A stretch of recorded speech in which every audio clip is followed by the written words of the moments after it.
अपने शोहरों को निगल जाने वाली औरतों के लिए पूरे हिंदू समाज में हमदर्दी का कोई जज्बा नहीं था।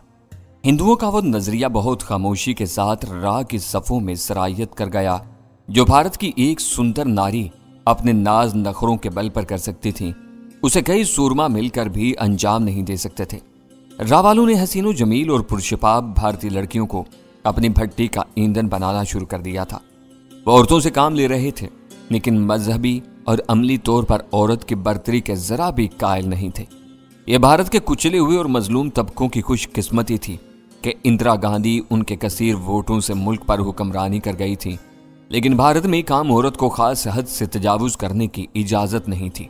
राह में कभी कोई औरत किसी काबिल जिक्र मनसब तक नहीं पहुंच सकी थी, मगर भारत की सरजमीन पर पहुंचने के बाद मुझे अंदाजा हो चुका था कि राह की निचली सतह पर औरतों बल्कि लड़कियों से बेजुबान बकरियों के रेवड़ की तरह काम लिया जाता था, जो शिकार करने के चक्कर में बार बार अपनी आबरू की पामाली से दो चार होती रहती थी।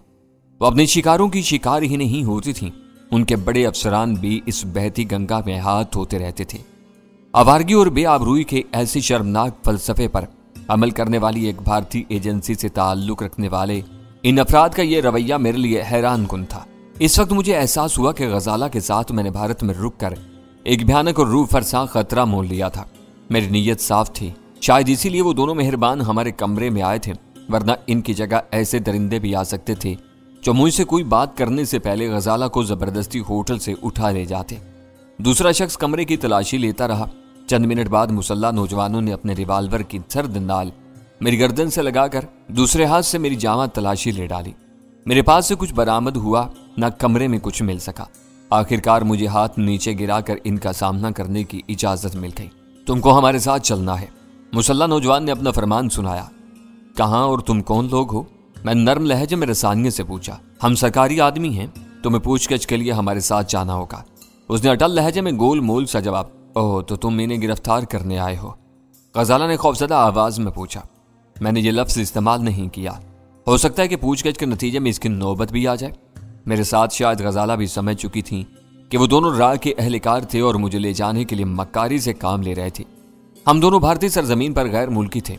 अपने पासपोर्टों के हवाले से हमारा ये इस्तेहकाक बनता था कि भारतीय पुलिस या कोई और एजेंसी हमें किसी इल्जाम में गिरफ्तार करे तो तहरीरी तौर पर हमारे मकामी सफारतखाने को गिरफ्तारी और इसके असबाब से फौरन आगाह करें, ताकि हमें कानूनी इमदाद फराहम की जा सके। इस जिम्मेदारी से बचने के लिए वो गिरफ्तारी का लफ्ज़ इस्तेमाल करने से गुरेज कर रहे थे, लेकिन दर हकीकत मुझे पकड़ कर ले जाना चाहते थे। औरत, कान खोल कर सुन ले। गैर मुसल्ला नौजवान ने अपनी नाकाम तलाशी का सिलसिला खत्म करके झल्लाए हुए लहजे में कहा। मैं अल्फाज के हेर फेर में नहीं पड़ता। सीधी सी बात है कि हम मजर को पकड़ कर ले जा रहे हैं। तुमने इस बारे में किसी के सामने जुबान खोली तो तुम्हारा हशर अच्छा नहीं होगा। कोई भी पूछे तो उसे यही बताना कि मजर चंद रोज के लिए कहीं गया हुआ है, जल्द ही लौट आएगा। मगर ये कहाँ हूं कि मुझे इनकी खैर खबर कैसे मिलेगी? गजाला ने बजा तौर पर हरासा होकर सवाल किया। तुम्हें यह सब जानने की कोई जरूरत नहीं। ये वापस लौट आए तो समझ लेना कि सब खैरियत है, वरना एक हफ्ते तक इंतजार करने के बाद अपने पाकिस्तान वापस चले जाना। ये समझ लो कि इस वक्त हम तुम्हें बहुत बड़ी ढील दे रहे हैं, उस शख्स ने कहा। गजाला की आंखें खौफ से कुशादा हो गई थीं। तो तुम इन्हें ले जाकर मारने का इरादा रखते हो? उसके हल्क से फंसी फंसी आवाज निकली। अभी कुछ नहीं कहा जा सकता, उसने बेपरवाही से जवाब दिया। तुम सब पाकिस्तानी मुस्लिम बहुत खतरनाक होते हो, देखना होगा कि छानबीन में क्या सामने आता है। गजाला को ऐसे मरहले का पहले से अंदाजा था, फिर भी वो असल सूरत हाल का सामना करते हुए अपने इस्तरारी रद्द अमल पर काबू न पा सकी और जज्बात की रो में आकर उनकी खुशामदों पर उतर आई। मैं अंदाजा कर चुका था कि अपनी मुसलसल नाकामी पर चिल्लाकर वो इन्हें बुरा भला कहने पर उतर आएगी। इस पर वो दोनों मुश्तैल हो सकते थे, जबकि मैं इनकी किसी नाराजी या बरहमी का खतरा मोल लेने के लिए तैयार नहीं था। तुम बिल्कुल फिक्र ना करो, हमारा दामन साफ है। अपना इत्मीनान करने के बाद मुझे छोड़ देंगे। मैंने गजाला को दिलासा दिया और फिर मुसल्ला आदमी से मुखातिब हो गया। चलना है तो जल्दी चल दो, देर हो गई तो गजाला बिखरती चली जाएगी। उसने गैर जरूरी तौर पर मेरा गिरबान पकड़कर मुझे दरवाजे की तरफ धक्का दिया। बिल्कुल शराफत और खामोशी से चलना, जरा भी गड़बड़ की तो गोली मार दूंगा। इस वक्त हमारे सरों पर खून सवार हो चुका है। मैं अपना गुस्सा पी गया। मैं इन दोनों से पहले कमरे से बाहर निकला तो राहदारी में इनका तीसरा साथी इनकी वापसी का मुंतजिर था। वो तीनों राह के तरबियत याफ्ता सीक्रेट एजेंट थे। कमरे से बाहर आते ही दो आदमी मेरे दाएं बाएं हो लिए, तीसरा पीछे आने लगा। इसी तरतीब के साथ हम तीनों लिफ्ट से नीचे पहुंचे, होटल के इस्तकबालिया हाल और बरामदे को अबूर किया और फिर पार्किंग लॉट की तरफ हो लिए। लोग मेरी शब ख्वाबी के लिबास की वजह से हैरत से आंखें फाड़ फाड़ कर हम चारों को देख रहे थे। कम अज कम मुझे तो ये बता दो कि मेरे ऊपर क्या इल्जाम या शुबा है। अमारत से निकल जाने के बाद मैंने कहा, खामोशी से चलते रहो। एक ने मेरी पसलियों में कोहनी मार का जवाब दिया। मैं अपने तयशुदा अज़ाइम के तहत भीगी बिल्ली बना रहा। वह मुझे जिंदा देखकर मेरे ऊपर कितना ही जबर तशद्दुद कर लेते, मेरी इन कामयाबियों का हिसाब बेबाक नहीं कर सकते थे जो मैंने रा के ज़ैली विंग में हासिल की थी। पाकिस्तान के बारे में रा की अहम तरीन फाइलें इनके रिकॉर्ड में से उड़ा ली गई थी, लेकिन नरेश शर्मा के दफ्तर में होने वाली आतिशदगी के बायस इनके फरिश्तों को भी इल्म नहीं हो सका था कि दफ्तर में आग लगने से पहले वहां से क्या कुछ उड़ा लिया गया था। अब वो फाइलें लेकर दिल्ली से अमृतसर की तरफ परवाज कर गया था। मेरा अंदाजा था कि इस वक्त तक वो वीरा को तलाश करके फाइलों का थैला उसके हवाले कर चुका होगा और वीरा इस माले गनीमत के साथ पाकिस्तान की तरफ रवाना होने की तैयारी कर रही होगी। मुझे इन फाइलों के मतिन का इल्म नहीं हो सका था। मेरे लिए सिर्फ इतना जानना काफी था कि हमारी IB इन 11 में से ग्रीन कोबरा नामी सिर्फ एक फाइल के हसूल के लिए हर कीमत अदा करने पर तैयार थी। मैंने कोई कीमत अदा किए बगैर वो फाइल हासिल कर ली थी और इस कामयाबी के बाद रजाकाराना तौर पर इब्तदाई कीमत अदा करने के लिए तैयार था, क्योंकि इसके बाद मेरे जहन में एक नया नक्शा जमना शुरू हो चुका था। इसका रोशन तरीन पहलू यह था कि इनके जहनों में डैनी का नाम नहीं उभर सकता था। पार्किंग लॉट में इनका एक साथी स्याह रंग की एक पिकअप के साथ मौजूद था, जिसके पिछले हिस्से में हर तरफ से बंद आईनी कैबिन बना हुआ था। इनमें से एक शख्स ड्राइवर के साथ वाली नशिस्त पर बैठ गया। बकिया 2 अफराद मुझे लेकर पिछले कैबिन में सवार हो गए। कैबिन का दरवाजा दोबारा बंद होने से पहले मैंने देखा कि पिकअप के उस हिस्से में सिर्फ 2 नशिस्तें थीं। साफ जाहिर था कि 2 मुहाफिजों की मौजूदगी में मुझे कोई नशिस्त नसीब नहीं हो सकती थी। मैं खामोशी से पिकअप के फर्श पर बैठ गया। दरवाजा बंद होने के बाद आईनी कैद खाने में खासी तारीकी फैल गई। इसकी बगली दीवारों में हवा की आमदोरफ्त के लिए छत के करीब ऐसे ब्लाइंड्स लगे हुए थे जिनकी तिरछी पट्टियों में से ज्यादा रोशनी का गुजर मुमकिन नहीं था। यह सूरज से बिल्कुल बेगुनाह या फिर परले दर्जे का हरामी मालूम होता है। पिकअप का इंजन स्टार्ट होने के बाद इन दोनों में से एक ने पहली बार मेरे बारे में कोई राय सनी की। नरेश बाबू के सामने जरा सी देर में इसकी सारी अदाकारी धुल जाएगी। दूसरे ने कहरबार आवाज में कहा, अकल काम नहीं करती कि यह सब कैसे हो गया। पिकअप एक हल्के से झटके से हरकत में आ गई। चंद सानियों तक गाड़ी सुस्त रवि से चलती रही, फिर उसकी रफ्तार बढ़ गई। पिकअप के पिछले हिस्से में गंभीर खामोशी छाई रही। बंद आईनी दीवारों के पार कुछ देखना मुमकिन नहीं था कि मुझे किन रास्तों से ले जाया जा रहा था। शहर में कई दिनों के कयाम के बावजूद दिल्ली मेरे लिए इतना अजनबी शहर था कि एक नजर में रास्ते को जहन नशीन करना मेरे लिए मुमकिन नहीं था। वो दोनों अपनी जगहों पर बैठे इत्मीनान से सिगरेटें पी रहे थे। काफी देर तक शहर की मसरूफ सड़कों पर सफर करने के बाद जब पिकअप ने मजीद तेज रफ्तारी इख्तियार की तो इनमें से अचानक किसी की लाज चल पड़ी। वो ठोकर मेरी दाहिनी रान पर पड़ी। जरब शदीद नहीं थी, लेकिन मैंने नहायत सुरात से वो टांग पकड़कर पूरी कुव्वत से अपनी तरफ खींच ली। इस वक्त मेरे जहन में यह ख्याल गर्दिश कर रहा था कि दोनों बीच के आदमी थे और मुझे नरेश बाबू तक पहुंचाने के काम पर मामूर किए गए थे। गालिब गुमान यह था कि वो नरेश शर्मा के लिए नरेश बाबू के अल्फाज इस्तेमाल कर रहे थे। मुझ पर वार करने वाले को मेरी तरफ से किसी जवाबी वार की तवक्का नहीं थी। मैंने पैर पकड़कर जोर लगाया तो वो बेखबरी में अपनी निशिस्त से फिसलकर पुरशोर आवाज के साथ पिकअप के फर्श पर आ रहा। मैंने उसे संभलने का मौका नहीं दिया और अपनी जगह से जस्त लगाकर उसके सीने पर सवार हो गया। पिकअप के इस हिस्से में घूर अंधेरा नहीं था, इसलिए दूसरे मुहाफिज को खतरे का इदराक हो गया। अपनी साथी की मदद करने के लिए वो मुझ पर टूट पड़ा। इसका रद्द अमल इस्तरारी था, जबकि मैं इसकी तरफ से किसी मुदाखलत का सामना करने के लिए तैयार था। मैंने उसके भारी वजूद को दोनों हाथों पर रोककर अपने नीचे दबे हुए शख्स के चेहरे और ऊपरी धड़ पर दे मारा। बेसाख्ता दोनों की चीखें निकल गईं। मेरे सहमे सहमे और मुनकसिराना रवैये की वजह से वो मुझे बुज़दिल और कमजोर तसव्वुर कर रहे थे। मैंने आनन फानन में ऊपर वाले के चेहरे पर कई मुक्के रसीद किए और उछलकर इन दोनों से अलग हो गया। वो दोनों गुर्राते और मुगलजात बकते हुए फर्श से उठे थे। देखो, अब मेरे करीब ना आना, मैंने बौखलाई हुई आवाज में कहा। लात मारकर पहल तुमने की थी, मेरा तुमसे उलझने का कोई इरादा नहीं था। इस वक्त तक इनमें से एक मेरे करीब पहुंच चुका था। मेरे इंकिशाफ पर उसने अपने साथी से पूछा, तुमने लात मारी थी से? हाँ, ये जलील शख्स इसी काबिल है। साले नवाब के बच्चे से एक लात बर्दाश्त नहीं हुई मेरी। बस मेरे करीब आया हुआ शख्स हाथ उठाकर पिकअप के झटके से कदरे लहराया और अपनी सीट की तरफ जाते हुए बोला, विजय अपने ऊपर काबू रखो, इसका दिमाग नरेश बाबू ही दुरुस्त करेंगे। विजय के साथी को अल्फाज मेरे अंदाजे की तायीद कर रहे थे। इन दोनों को मेरी तोड़ फोड़ की खुली आजादी नहीं दी गई थी। नरेश बाबू दूसरी लाइन के आदमी हैं, वो ज्यादा हाथ पैर नहीं चलाते। नीम तारीख कैबिन में विजय की गुर्राती हुई आवाज गूंजी। अपना काम पूरा करने के बाद वो इसे हमारे ही हवाले करेंगे। फिर साले से गिन गिन कर बदले चुकाऊंगा। मैं खुद भी इसे मुआफ नहीं करूंगा। तुम्हारी गलती की वजह से मैंने भी इसके मुक्के खाए हैं। इसका हिसाब तो मैं इसी वक्त लूंगा। विजय की गजबनाक आवाज गूंजी और वो मेरी तरफ बढ़ाया। मैंने इन दोनों को अपनी ताकत और सलाहियत का एहसास दिला दिया था। मेरे हाथों से पिटकर वो जलील हो चुके थे, मगर मैं हर हाल में इनका कैदी था। मेरी ज्यादा मुजाहमत की सूरत में वो गोली मारकर मुझे माजूर भी कर सकते थे। बाद में नरेश से कोई भी बहाना कर सकते थे। यही गनीमत था कि मेरी जवाबी कार्रवाई पर इन्होंने वक्ती तहम्मुल का मुजाहरा किया था, वरना वो दोनों अपने दो मजीद साथियों के साथ मिलकर मुझे अच्छा खासा सबक सिखा सकते थे। इस बार विजय मेरे करीब आकर जरा सा टिटका। मैं दोनों हाथ अपने पहलू में लटकाए आईनी कैबिन के एक कोने से लगा खड़ा था। विजय का दाहिना हाथ हरकत में आया।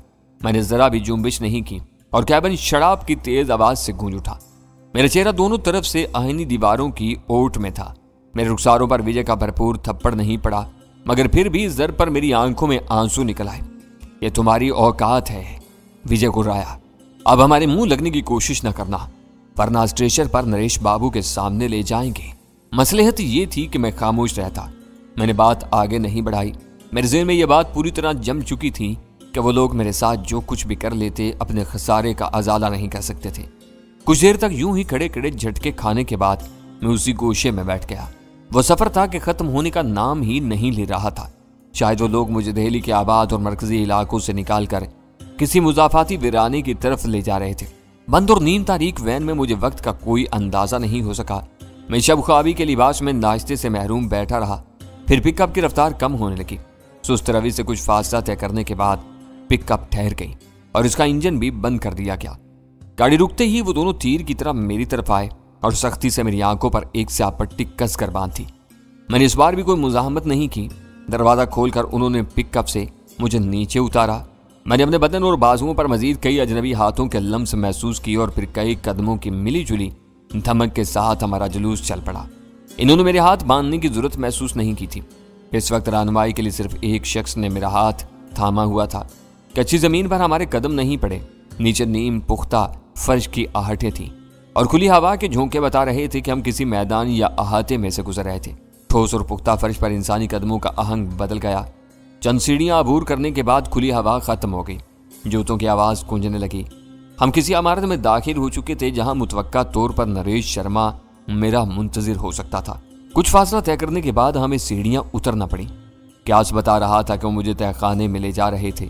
जीने खत्म होने के बाद हम मजीद 20 कदम चले होंगे कि मेरा बाजू छोड़ दिया गया और किसी ने जोर से मुझे आगे धकेल दिया। मैं बेखबरी में लड़खड़ाता हुआ कई कदम आगे चला गया। मेरे दोनों हाथ आगे फैल गए ताकि मैं किसी नागहानी रुकावट से अपने जिस्म और चेहरे के तसादुम को बचा सकूं। किसी चीज से टकराए बगैर मैं संभल कर रुकने में कामयाब हो गया। संभलते ही मैंने अपनी आंखों पर कसी स्याह पट्टी ऊपर उठाई और फौरन पलट कर देखा तो मजबूत चौबी दरवाजा बंद किया जा चुका था। इस तहखाने में कुदरती रोशनी का गुजर नहीं था। छत में 2 ट्यूब लाइट्स रोशन थीं। इन रोशनियों के बाद मेरी नजर एक इंसानी चेहरे पर पड़ी और मेरी रूह तक कांप कर रह गई। इसकी चमकदार आंखों में अजीब दहशत और बेरौनकी रची हुई थी। सर और दाढ़ी के बाल बेतरतीबी से बड़े हुए थे। जिस्म पर मैला लिबास था। वो दीवार के सारे अकड़ों बैठा मेरी तरफ देख रहा था। मैंने जो ही उसकी तरफ पेश कदमी शुरू की वो खौफजदा होकर चीख पड़ा, नहीं नहीं, मुझे हाथ नहीं लगाना। मैं सच बता रहा हूं कि मैं इंटर सर्विसेज का आदमी हूं। पाकिस्तान अपना एटम बम बना चुका है। ये सारा काम जेरे जमीन तजर्बा गाहों में होता है। वो बोल नहीं रहा था बल्कि हज़ियानी अंदाज में चीख रहा था। मैं रुक कर तुरहम अमेज नजरों से उसकी तरफ देखने लगा। डरो नहीं। उसका हज़ियानी दौरा खत्म होने पर मैंने नरमी से कहा, मैं इनमें से नहीं, इनका कैदी हूं। वो चीखते रहने के बाद थक कर बुरी तरह हाँप रहा था। चढ़े हुए सांसों के दरमियान उसने कहा, मैं किसी पर भरोसा नहीं कर सकता। सब आते हैं और चले जाते हैं, मगर मैं बरसों से यही कहता हूं। पता नहीं मेरी फैमिली कहाँ और किस हाल में होगी। बच्चे क्या कर रहे होंगे? तुम्हें कुछ पता है उनका? नहीं मेरे दोस्त, मैं कुछ नहीं जानता। इसे जवाब देते हुए मेरे वजूद में रिक्कत की एक लहर सी तोड़ गई। मुझसे डरने की जरूरत नहीं। मुझे अपने बारे में कुछ बताओ ताकि मैं तुम्हारी मदद कर सकूं। कोई मेरी मदद नहीं कर सकता। कोई भी मेरी मदद नहीं कर सकता।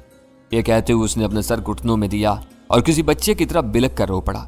मैं दबे कदमों उसके करीब पहुंच गया। मुझे अंदाजा हो चुका था कि तवील कैद और तशद्दुद की वजह से उसका ज़हनी तवाज़ुन खराब हो चुका था।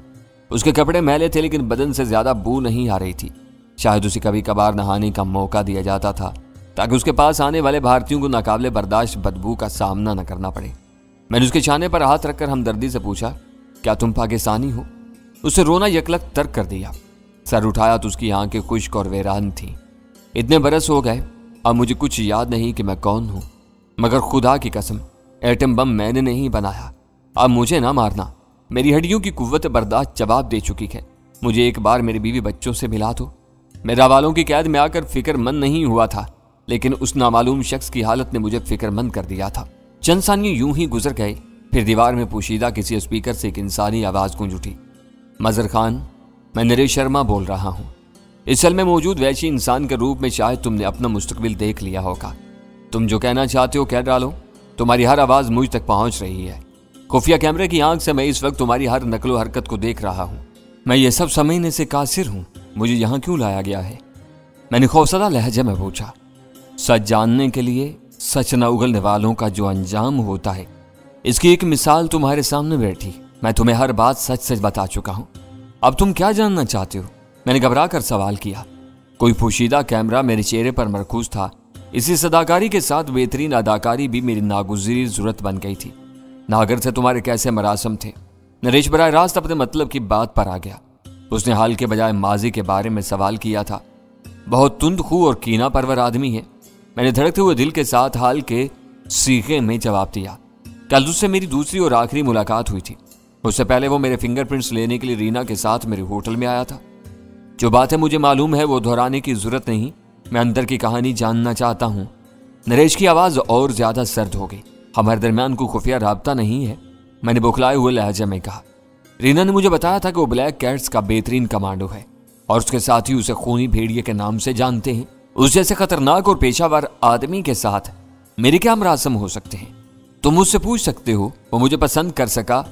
न मैंने उसके लिए किसी पसंदीदगी का जज्बा महसूस किया। बदकिस्मती यह है कि वह हर पूछगछ से आजाद हो चुका है, इसलिए तुम्हारी जरूरत महसूस की गई है। क्या? मैं हैरत और बेयकीनी से अपनी जगह से उछल पड़ा। क्या वो मर गया? कल तक तो वो बिल्कुल ठीक था। मेरे लिए अफसोस की बात यह है कि वो मरा नहीं, उसे मारा गया है, और ऐसी जगह मारा गया है जहां उसे मौजूद नहीं होना चाहिए था। तो क्या तुम उसके कत्ल के सिलसिले में मुझ पर कोई शुबा कर रहे हो? मैंने बेसाख्ता पूछा। इतने मासूम मत बनो। दोस्तों और मुखबरों को ऐसे तरीकों से नहीं बुलवाया जाता। मुझे यह खबर तुम्हारी जुबान से मिली है। कल उसने मुझे होटल पर उतार दिया था, उसके बाद मेरी और उसकी कोई मुलाकात नहीं हुई। मुझसे रुखसत होने के बाद तुम मेरे दफ्तर में दोबारा कब पहुंचे थे? नरेश जी, खुदा का खौफ करो। इस बार नरेश की सर्दमेरी पर मेरी आवाज वाकई कांप गई। मुझे दोबारा तुम्हारे दफ्तर जाने की क्या जरूरत थी? वो कोई मामूली दफ्तर नहीं है। मैं जानता हूं कि राह के हिफाजती हिसार को तोड़कर वहां तक पहुंचना नामुमकिन है। तुम मुझ पर शुबा क्यों कर रहे हो? मैं झूठों से सच उगलवाना जानता हूं। तुमने अभी तक अपने कैद खाने का जायजा नहीं लिया। फर्श में खास फासलों पर 4 फौलादी शिकंजे गड़े हुए हैं। इनमें तुम्हारी कलाइयां और पिंडलियां बांधी जाएंगी और दबाव रफ्ता रफ्ता बढ़ा दिया जाएगा। चारों हड्डियां चूर चूर होकर पिघला हुआ गोदा बहने से पहले तुम्हारी कुव्वत बर्दाश्त जवाब दे जाएगी और तुम चीख चीख कर सच बोलने लगोगे।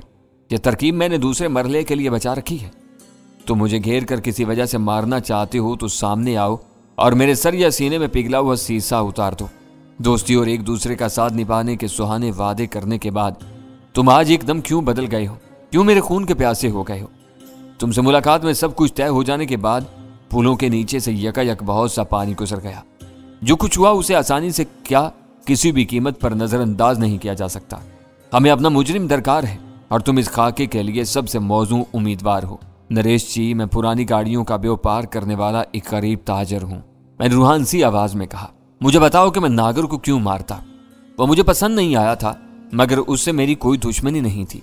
हमें बहुत से लोग पसंद नहीं आते, कुछ से हम नफरत करते हैं। क्या हम इन सब को मार देते हैं? पहले तुमने मुफ्त में मुझे 25,000 रुपए माहवार आमदनी का लालच देकर खरीदा और अब मेरी जान के दर पे हो रहे हो। होश में रहकर कल की कहानी सुनाओ। मुझसे मिलने के बाद तुम क्या करते रहे और कहां कहां गए? दीवार से नरेश का फरमान सुनाई दिया। मेरे ज़हन में एक लम्हे के लिए हलचल सी मची। उसे हम लोगों के होटल छोड़ने और फिर वापस आने के बारे में मालूम हो चुका था या वो उसकी तरफ से बेखबर था। मेरी वो बेयकीनी उसी लम्हे तक बरकरार रही और फिर ज़ायल हो गई। अगर वो बेखबर था तब भी वो वाकया होटल के रिकॉर्ड पर था। जल्द या बादेर नरेश के इल्म में आ सकता था। मेरी तरफ से उसे छुपाने की कोशिश मेरे हक में मुज़र साबित हो सकती थी।